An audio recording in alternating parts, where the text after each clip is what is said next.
Hello and welcome to the channel. My name is Sergio and this is Assume Control, the channel about learning D&D as a beginner and making our way through all of the mistakes that we'll make when it comes to building a character and taking it into a campaign. Today is recap episode number 2 of the Zephyria campaign that I'm in here. If you watched my failed character video, you'll know that Ollie has moved on and has been retired, and in his place is Edrick here, a druid, a soon-to-be Circle of the Sea druid. And so today we'll be recapping kind of everything that's happened in our second session of the Zephyria campaign. All the things that's happened, and you can even see a bit of a spoiler, a rare item there in my inventory, but we'll get into everything that's happened in that campaign coming right up. All right, jumping into the top of the session, we had a little bit of housekeeping to do. Sort of in the prior session, we had two of our party members who could not attend, and so we had to kind of make up the story of what they were kind of up to on the backside of that. It turns out that they were looking to hire a store operator, a store salesperson for our shop that we run in this campaign. Basically, our party of adventurers kind of operate a sort of like a consignment store within the area that they live in. They sort of live in the, not necessarily the outskirts, but maybe not quite in the center of the town, more on the tertiary lands where it's not exactly fully lawless, but sort of like self-operated, self-governed land. And so we have a shop that we've set up, and our two other party members were looking for someone to sort of handle the store while we're away on our adventures. And so they were able to get that done. I think it was an individual named Sally. It might have been actually one of the party members' sisters, a family member, a cousin, or something along those lines. So they have joined the shop, sort of operating the store, which is great. They seem to be a real good people person, and we kind of have to trust this person to kind of operate in our stead. It's really useful to kind of place our items there at the shop and kind of sell while we're away. We don't have to really manage that ourselves, and so that would be very useful. And also something useful with the sort of consignment setup is that we can kind of list items that we're interested in, either a specific item or maybe looking for an item with particular attributes, and kind of leave it up to the DM to maybe have our storefront person, Sally, sort of find them along the way with people coming in and out to see if they're selling anything interesting or valuable. Something that I forgot, I think, from the last session was that we had previously fought sort of like these fire spider and fire scorpion creatures in this basement of a brewery, and we actually lopped off a few of one of their legs. I think it might have been the scorpion, or I forget which one. But we have a number of spider or scorpion fire legs that have now cooled down and settled. I am holding on to a few of them. I believe I have them in my inventory. I hopefully added them through other items, other possessions here. Yeah, I wasn't sure which one. We'll see how that goes. But so I have 3 of the legs, and then I also have a vial of the infernal blood, and I also have this book of wizard spells that I found in that basement.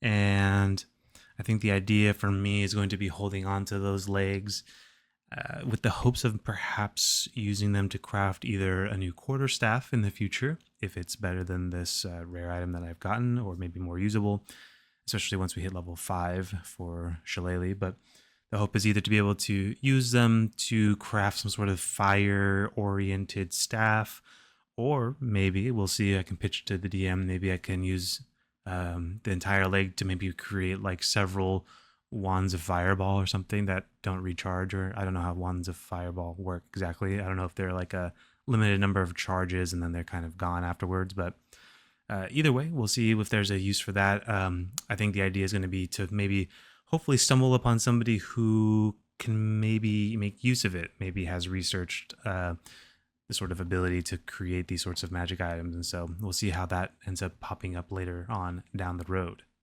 But here at the top of the session, after kind of handling that sort of secondary stuff, we find out that we've been invited by our friend Glowkindle, who is the brewery owner from last session. I believe he's a gnome, kind of inviting us and many people around the town to sort of celebrate the expansion into the basement, which we helped clear out, and the release of a new pale ale, I believe. Yes, a pale. And so kind of going over to celebrate, we decided that we would want to attend.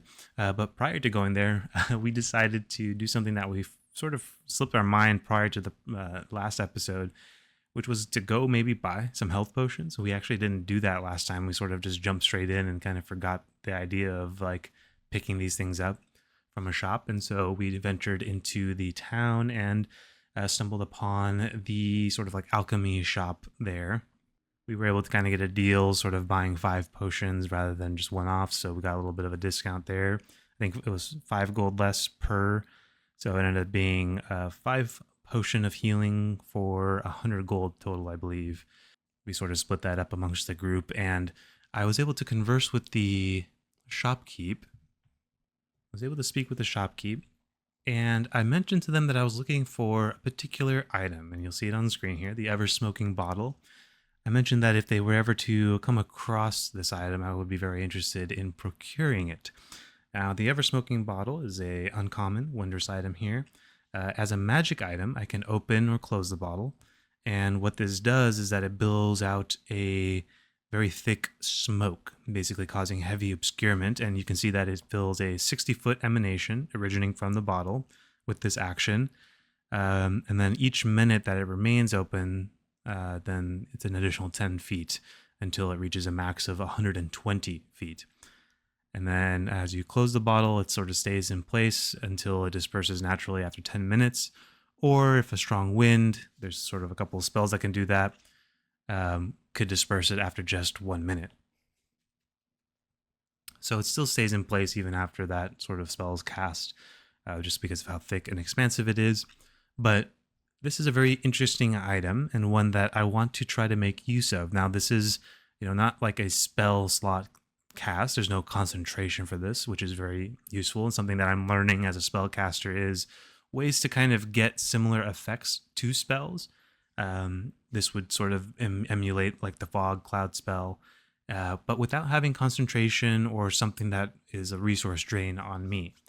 So this is particularly useful for perhaps, getting into enemy lines, messing up casters or ranged enemies, things like that. Or just dropping it on our party so that we can't get targeted as we like approach the enemy. That could be quite useful. I do have blind fighting on this druid, and so I also know that our fighter, our dwarf fighter battle master, also has blind sight as their fighting style. And so there's something kind of cool with this idea of being like this circle of the sea, this sort of fog that's like the sea fog rolling in, kind of making it so that sailors can't see, and then a storm kind of approaches and hits them, which is me, Edrick. And so I like that idea of a storm, the fog, and just like all the chaos that can kind of happen without anyone really seeing, only hearing the screams and the sounds of fighting. So put in a request. Hopefully this will pop up in the next session or two. I don't know how much this would cost. I'm rather low on gold. We flip back over here. I have 43 gold after sort of procuring the health potions and crafting a few spell scrolls. As far as spell scrolls go, basically what I thought was as a druid 2, I think I would have had Goodberry in the first level, and then as I leveled, I would have flipped off. So I have one of those crafted from back then, since we are starting at level 3. And then I have Fog Cloud, just as a backup in case I don't end up getting that item and there's an emergency situation and we need to kind of make ourselves gone for a moment. And then, yes, have the Book of Wizard Spells. I'm hoping that this sells for well. Looking at the 3 spell scrolls that are in this Book of Wizard Spells, there's a Detect Magic, Identify, and Arcane Lock. I'm not exactly sure how useful these are. I think it's one of those things where there will likely be a moment where I wish I had this spell, but I only have one use of them. And if I can get that boost in money now, get the ever-smoking bottle, and get that rolling earlier and get multiple uses out of it, I think that will be more valuable than just having one instance of these spells. So I'll likely be dropping this off once we have a chance with our new store clerk and kind of get that on the consignment board, just get that sold. Now, after we did our shopping and kind of conversed with that seller, they ended up wanting to close shop because they were also invited to the little brewery party. And so we kind of walked together down the streets over to the pub. And along the way, we started to see a crowd that was forming along the side of the road. It seemed like they were sort of surrounding and looking at a number of wagons or sort of like street carts along the side of the road there that were very destroyed, scratched up, destroyed, broken into pieces.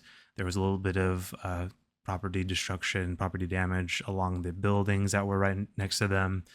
And there's just a lot of people kind of whispering and talking about what was apparently a rumor of werewolves, a pack of werewolves that have been in the last couple days causing this damage. Now, nobody had seen these, I think, but there were some slash marks, some what looked like claw marks on these wagons, on like the wood, the splinters, and things like that. But we sort of continued on walking, kind of walking past them, but keeping a note out for that, and instead just sort of made our way straight to the brewery. Now, at the brewery, there were a number of unique individuals that were described to us by the DM. There's an individual with like a top hat and very fancy clothing. There was a dragonborn who was very heavily scarred and very battle-worn. And then there were a few other merchants or sellers that sort of arrived and would be people to be, good to know, basically. But as we kind of entered the party, we sort of mingled around. I decided to talk to the Dragonborn and just kind of get to know them. It turns out that they were, obviously an adventurer, a fighter, and they were quite confident that, after hearing these rumors of werewolves, that they could take them on quite easily. I did want to talk to the gentleman with the top hat, but before I had the chance, as the party kind of got going, our fighter actually challenged the Dragonborn to a bit of a fisticuffs fight. It seems that they wanted to get a little rowdy, and the Dragonborn agreed. And very quickly, the crowd started gathering, wanting to watch this, and so we headed outside to kind of set up the match. The brewery owner, Glowkindle, and one of the other merchants there started setting up bets, and I did very perhaps foolishly after seeing the Dragonborn. I think in my mind I thought that the Dragonborn would likely win this one, but I still bet on my fighter party friend. I put 10 gold on him, and the brawl started. Now it started off quite well. The Dragonborn missing several rounds in a row, their fists kind of missing the mark, and our fighter landing hits. But our fighter isn't exactly an unarmed fighting specialist, right? So they're just kind of dealing base low damage, kind of hitting them. And the Dragonborn seemed quite unfazed from these hits. And then then finally the Dragonborn landed a hit. And when they land this hit, it basically does like double the damage that the fighter had done up until this point across like 4 rounds. And so it was very clear that, true to the Dragonborn's words, he was a fighter or like a brawler in that way, who specialized in these sort of hand-to-hand combat scenarios. And he hit him for quite a lot right off the bat. And after a couple of additional normal hits, our fighter was kind of on the ropes, still landing an attack here and there, but this person did not seem disheveled. The fighter also successfully attempted a maneuver of spitting in this Dragonborn's eye to give them disadvantage on the next attack, only for the next round for the Dragonborn to land a critical hit on the fighter, basically immediately ending the fight because he was already low. This was like a non-lethal strike from the Dragonborn, just kind of knocking him down. And Dragonborn was a good sport about it, extending an arm out to help our fighter up from the ground, thanking him for the good fight. And the fighter sort of laughed and shrugged it off and said, hey, you owe me a few drinks. And the Dragonborn laughed and accepted. And so they were good pals after that. So, despite losing the 10 gold, it was at least a fun show. However, the gentleman with the top hat, this sort of person who really stood out in terms of the descriptions, ended up leaving basically in the middle or the beginning of this fight. And so there wasn't really an opportunity to talk to them and to figure out who they were exactly.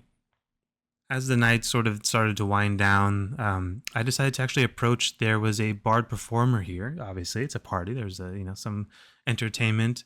But I decided to walk up to the bard performer and ask, if they had heard anything as they sort of traveled around and played in different breweries and pubs and locations, if they had heard anything about these werewolves. And, they had their sort of similar information to what we had heard in the whispers, this idea that there's a pack of wolves going around and destroying things, but there was a bit of conflict in this bard.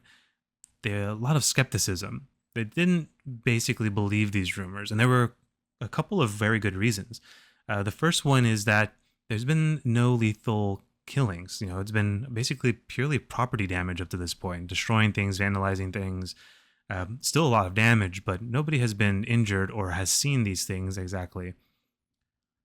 And the second thing is that it didn't really make sense for these wolves to be acting in the way that they would be, werewolves, that is.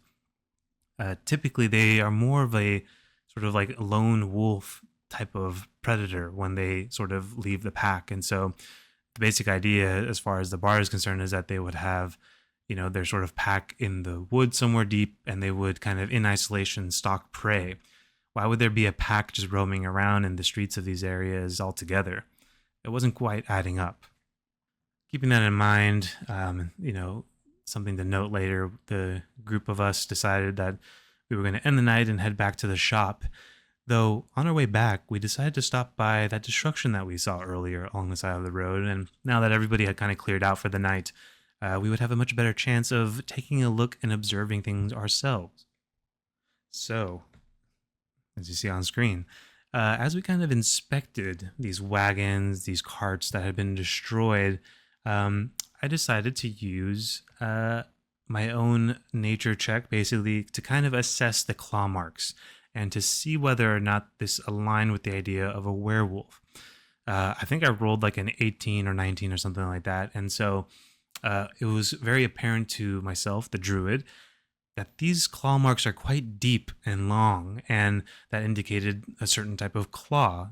Now, werewolves. Now, if I flip over to werewolves, you can kind of see in the image, werewolves typically have short, very, sort of stubbier claw situations where it's a little bit more of like a physical brawler type of claw, maybe more piercing in that way. And the claw marks that we were seeing on the wagon, at least to my character, did not indicate this type of claw. In fact, it indicated something longer, right? And I think I rolled either like a history or another secondary nature check, I forget. And I was very familiar with the Quagoth and the fact that they are sort of a lower intelligence version of a werewolf, and there's some more ferocity to these beasts. And we also knew that Quagoths sort of travel in these small bands, and so some of the indications led more towards perhaps this being the subject of the attacks in terms of who was causing them, rather than a werewolf situation.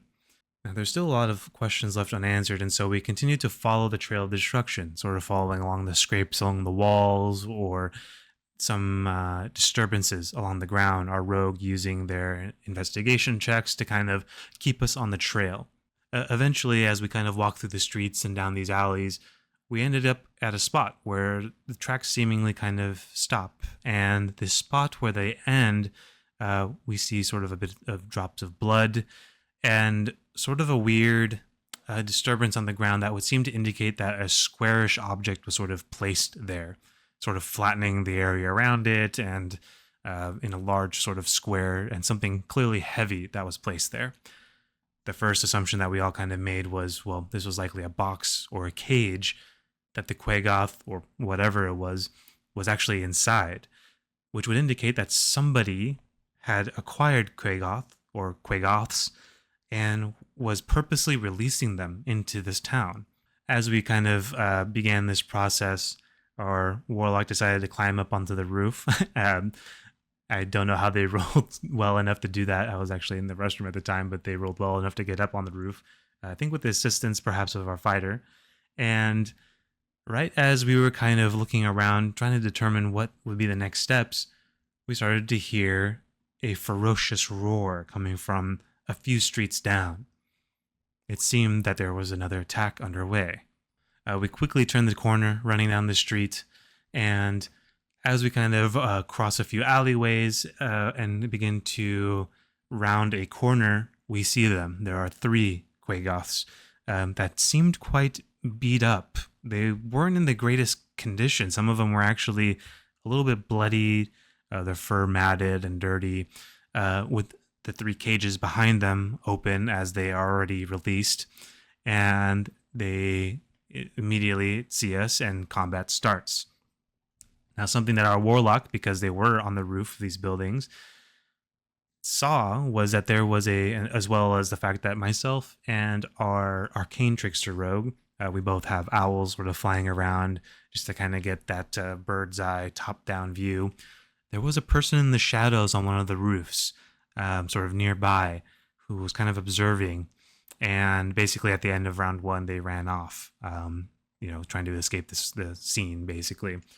The figure is sort of humanoid shape, but is wearing a cloak, and it's dark. This is like quite late at night at this point, and so we weren't quite able to make out the features of this individual. Okay, apologies. Had to quickly drop something. Now, this isn't the exact map, but I think this gives the idea of kind of how the layout was, and it is truly almost exactly, us kind of coming up an alleyway and then about to turn to the right, only to run into the 3 Quagoths. You'll see 2 of them in this lighter shade of green. These were sort of like more normal Quagoths, but this darker shade of green Quagoth was a little bit bigger, a little bit more brawly, a little bit thicker, a little bit meatier. And so that was sort of like the alpha Quagoth, I guess, in a sense. And so this is kind of how we were positioned as we kind of came up on our first turn. Myself and the fighter, F for fighter, D for druid, R for rogue, W for warlock, kind of coming up along the wall.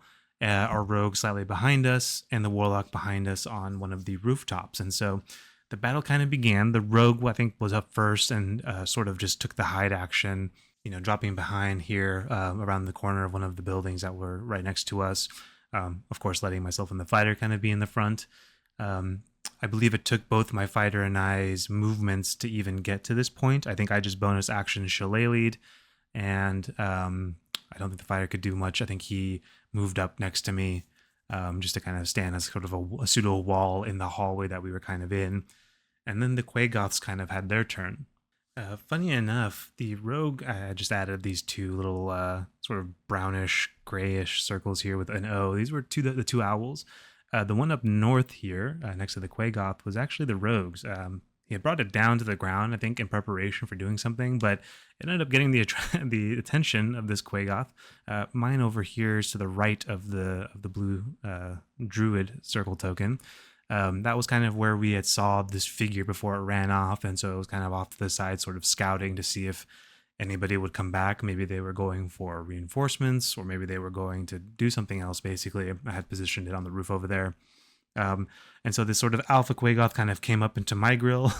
And then the other Quagoth actually ran up to take a swipe at the owl familiar over there, which was kind of nice. I mean, I suppose, familiars can be used both for advantage in terms of, trying to get your attacks off, but it also offers a secondary target, right? In case we don't want to get hit too much.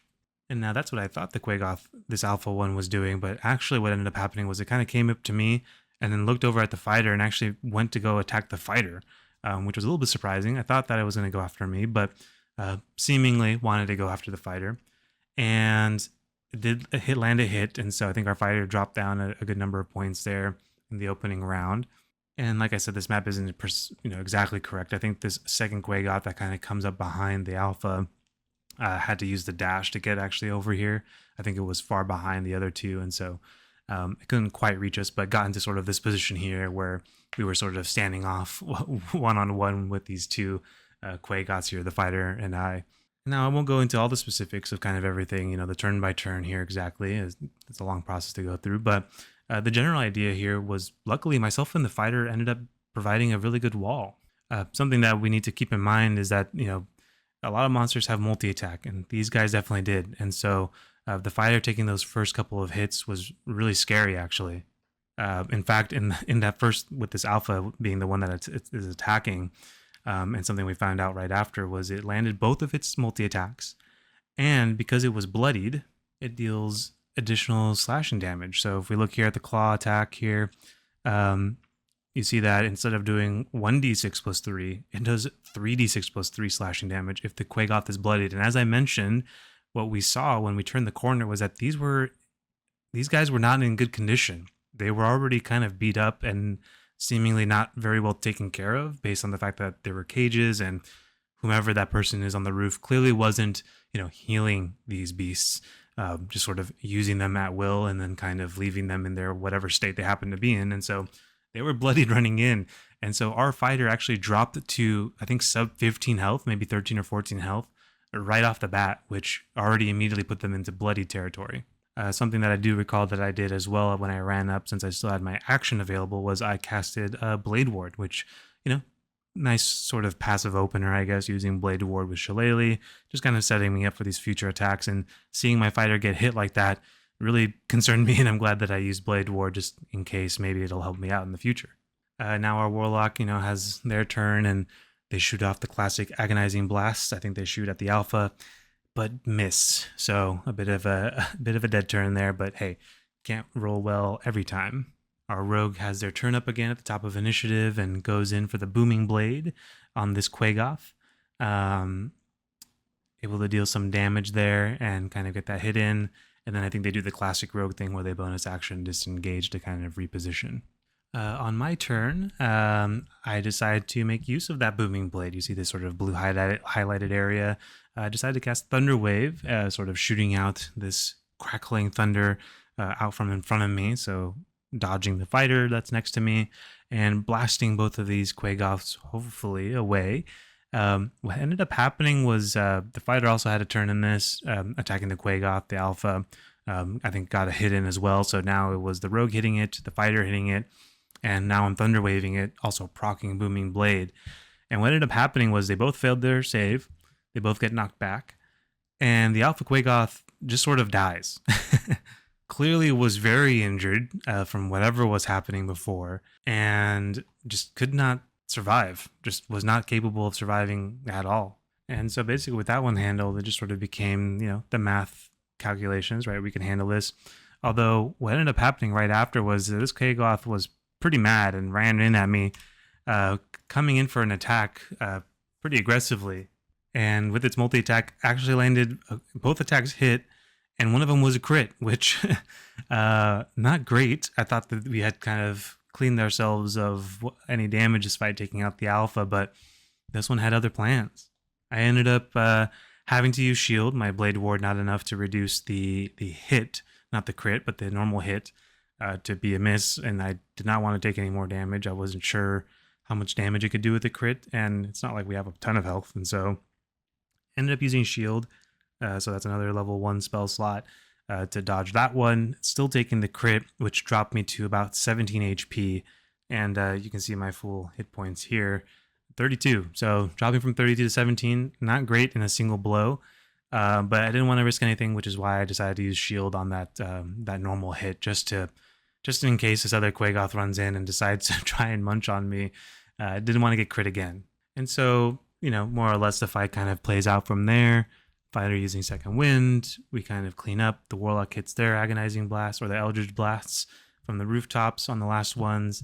And we're able to kind of dispatch of the second Quagoth. And for the third one, the fighter actually decided to use a non-lethal strike to kind of finish it, to tie it up.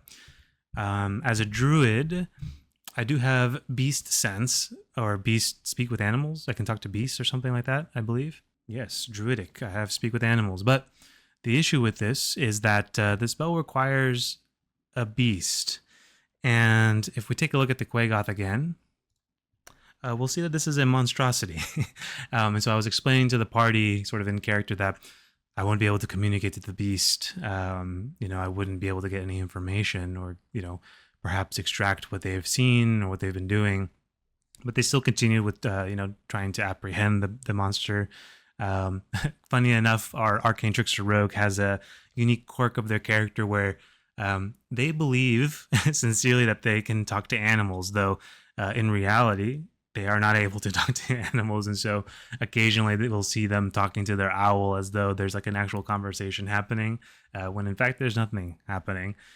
But the rogue does try to talk to the Quagoth, obviously to no avail. It is unconscious. We decide to place it back into the cage that that were just sort of left there by the enemy. And flipping back to the sort of character sheet, we decide that it'd be best for us to heal up. So I use a healing potion. I am a fighter, so I second wind as well, topping myself back up. The warlock uses a cast of I think like Cure Wounds or something like that on our fighter, and the fighter also uses a second wind. And then we take a short rest, about an hour. And the only reason we did that was that I nat 20'd I guess like a survival check to sort of track down the individual who ran off. And so we were confident that we'd be able to follow them. And so we took our short rest. That's 1 hour. And then we proceeded to pursue this individual. As we followed the tracks, we sort of ended up approaching the wilderness portion as the sort of town transitioned out into pure wilderness, and we entered the forest. And we found sort of a clearing where inside there was a campfire and like a little mini encampment. As we peered in through, there's only one exit in this particular map, one entrance, one exit. And as we kind of peeked through, we could see a campfire. We could see 3 individuals, one that was sort of sitting on a log and looked a little bit more capable, perhaps. And we kind of assumed this was sort of like the leader of this little group. And 2 bandits sort of there as well, or two other people sort of sitting around the fire, and a couple empty cages in the corner, and then a couple tents. And so basically seeing the cages, we sort of assumed that this was in fact who we were trying to pursue. Likely the person on the roof was this sort of like captain leader person that we see on the log. We're a little unsure. We don't exactly see everything. There could be more in these tents as well. So we decided to sort of spread out around this encampment, kind of coming in from different angles. I wild shape into a tiny spider. And so the tiny spider is one of the options that I have selected. And I kind of just start walking into the camp kind of willy-nilly, right? Because it doesn't really matter. I'm a spider. I don't think that they'll really pay attention much. Our rogue kind of flanks towards the cages to see if there are any shenanigans that can be pulled off with those cages. And our fighter, unfortunately, does not have a really good option here, because while I also am wearing like medium armor and would normally have, as you can see on my skills panel, disadvantage on stealth checks, I'm just a spider walking through. So there's nothing to really see. For the fighter, they decided to try and walk through. There's sort of like these tree-lined barriers that are kind of around this encampment. He decided to try to walk through the forest. And rolled well enough on the first stealth check to kind of walk a little bit along the edges, a little deeper. And our very shaky plan was the warlock was very excited about the idea of walking in and just talking to them. And so we were like, hey, go for it. If anything happens, we're kind of surrounding them and we can kind of get them, if combat breaks out. The warlock walked in, made himself very well known in terms of the presence that they, as they walked in. As the three enemies sort of turned very quickly to see him and kind of shouted at him like, hey, what are you doing? What are you doing here? Who are you?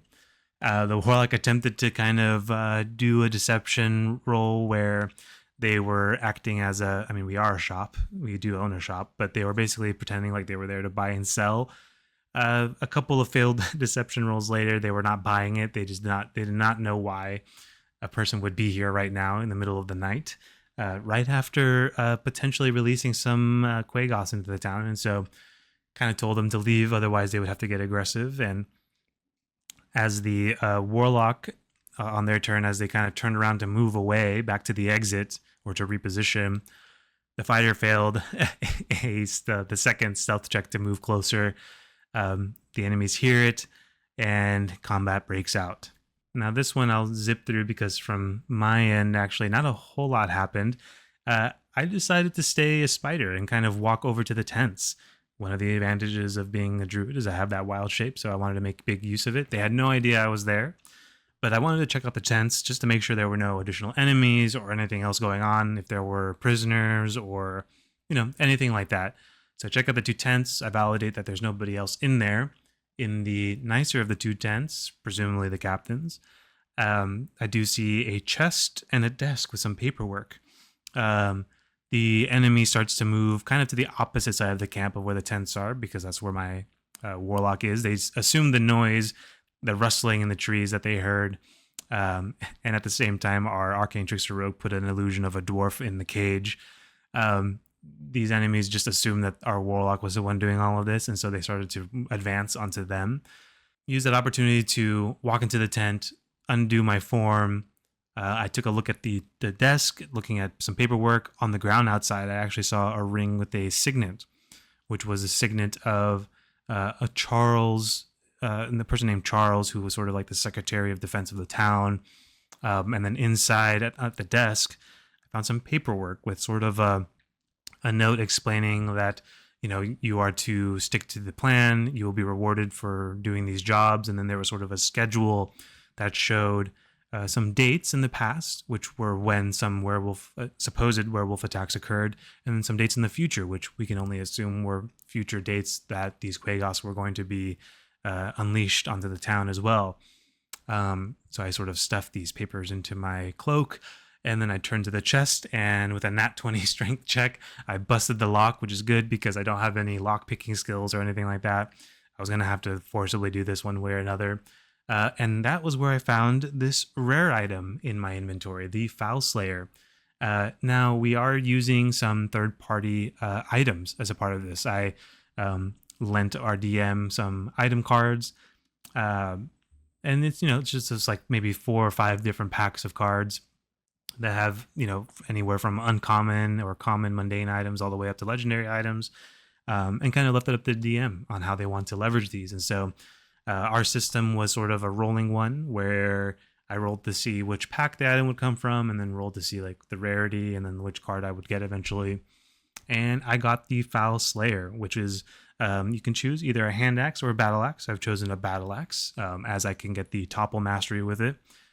And let me open it up here. Effectively, it's a +1 weapon, which is cool. +1 to attack and damage rolls. Doesn't say melee attack or anything, so it sort of adds on to my True Strike attacks with it, which is great. And it gains the thrown weapon property, even as a battle axe, which is kind of sweet, giving me a little bit of a ranged option here. It does have the retrieval, which is a sort of like a returning weapon when I make a ranged attack with it. I am curious how this works with True Strike, because if I read True Strike here, kind of like live, I just make an attack with a weapon. Okay, cool. So it doesn't have to be a melee attack. Great. So I can still True Strike, throw it. I do have to roll a d20. If I roll a 1, I don't get it back until the end of my turn. So, if I were somebody who could do multiple attacks, this would be a hindrance, but I only get 1 attack anyways, so that's fine with me. I do get this bonus, this Beast Bane. When I hit a beast, I get to deal an additional 2d6 slashing damage. So would not have been useful against the Quagoths, as they are monstrosities, but I'll have to keep this in mind in the future. And I get this once per day ability here called Wing Clipper. So when I make that ranged attack, which is only 30 feet, 90 feet at disadvantage, but maybe there's some ways to augment this. But when I attack somebody that has the flying sort of effect on them, and I hit them, I can force them to make a DC 15 strength saving throw, which I'd imagine that a lot of flying creatures don't have a lot of strength. I'd imagine they're more dexterous or something like that. Could be completely wrong. I have no idea. But on a failure, they take an extra 4d6 slashing damage, and they're knocked prone in the air, which means they'll fall. Now, this is only once per day, so nothing crazy here, but gives me some way to kind of shoot down enemies from the sky, which I think will be very useful. And so I kind of got this, and then I walked out of the tent, and by then, I think maybe a couple rounds had passed because I checked the other tent as well. I think the fight was basically handled. They were on the complete opposite side of the map of me. I did walk up just to make sure nothing bad was going to happen, but hilariously, there was a sequence where the captain and our fighter basically spent like 2 or 3 turns swinging at each other and just missing. Both of them just continued to whiff on each other. It was pretty funny, obviously frustrating for the player who just seemingly could not hit. They did forget that they had precision attack, but hey, that's the part of like learning. Most of us are new to this, and so we'll get that ingrained into our minds over time. And the last thing that I found as I left, or this was sort of a retcon, but the DM had kind of forgot that it was in the desk, but something I found in the desk was a little stone, and I passed an Arcana check, and this was a sending stone. And so whomever this captain was organizing with or communicating with would be on the other side of this stone. And so pocketed that, and it's something we'll have to figure out how to leverage in the future. And once again, team really wanted to take this person with us. So non-lethal strike to end the combat on the captain, bound them up. And I think we ended the session with us kind of looting everybody. I got a couple of studded leather bodies and some scimitars. There's a little bit of gold here and there. I believe our rogue actually pickpocketed the captain and got a special lantern or something like that. So we'll see how to use that one, or if they end up just selling it. But yeah, we ended the session basically taking this captain back to our store, and we're going to go in the basement and maybe do some interrogation. Definitely have some questions for them, and we'll have to kind of figure out how we want to figure this out, because basically what we're kind of seeing, some other bits of evidence kind of along the way that happened in the story in the session that I didn't bring up, is that things are seeming to implicate this Secretary of Defense, this Charles person. But to me, it's not really adding up, right? Why would the Secretary of Defense orchestrate attacks on his own city? You know, where's the benefit? Where does this turn into like either profit or power? I'm not seeing it. My character's early suspicions is that perhaps somebody below them, or someone they know, Charles that is potentially trying to sabotage them and ruin their reputation by having these attacks constantly happening. And so something we'll have to figure out with the interrogation. So just jumping into kind of a quick ending summary here, some of the good, the bad, and general takeaways. As far as the good, I was able to position well to kind of protect our casters. You know, me and the fighter being true frontliners. I did get crit on, but can't really do much about that. But I have a nice healthy 18 AC. I have second wind from my fighter dip. I have the ability to heal with my spell casting, obviously. I have cure wounds, and you know, I'll make sure to have potions and stuff like that. I did forget a couple of times to use guidance, so something to remember for myself. But this will only get better and better as I level up my spell casting, right? My ability to sort of control the battlefield from the mid to front range for our warlock, for our two rogues, and just make sure that, you know, myself and the fighter don't get taken down too quickly, basically. The combo move using my Thunder Wave with the Booming Blade is a really cool combo. Something I'll keep an eye out. We didn't really communicate that. They just decided Booming Blade, and I was like, oh, I can make that happen. So that's a pretty cool combo there to just force guarantee that damage. The Wild Shape, awesome feature. Something I'll maybe not get to use as often. I'll have to see how many Wild Shape charges you get kind of over time. I have no idea. I'll have to read that. But obviously, once I hit level 3 and I become a Circle of the Sea Druid, my Wrath of the Sea does use a Wild Shape charge, so something to keep an eye out to make sure that I have charges available to actually use that feature. So we'll kind of see how that plays out. And of course, the final good thing, just looking forward to all the spells that I'm going to get as a Druid, you know? Way more exciting, way more interesting, kind of anticipating the future on this character. Rest in peace, Ollie, my ranger. Just has a different feel to this, right? Just, I know that all of the levels coming up are all going to feel fantastic. All right, the bad, or maybe the not so good. It's not necessarily bad, but you know what I mean. Obviously, I took this 1 level dip, so I don't have my subclass features. I don't have the subclass spell list, which will really help out expanding my spell options right away. But, you know, I think that the dip is worth it. Getting access to medium armor and shield proficiency, martial weapon proficiencies, a fighting style, and weapon masteries. I mean, and second wind, I just keep naming things, you know. I get concentration proficiency, constitution saving throw proficiency. So there's just so many benefits from this. And I did consider just going pure druid and taking like the resilient feat and these sorts of things. But I don't know.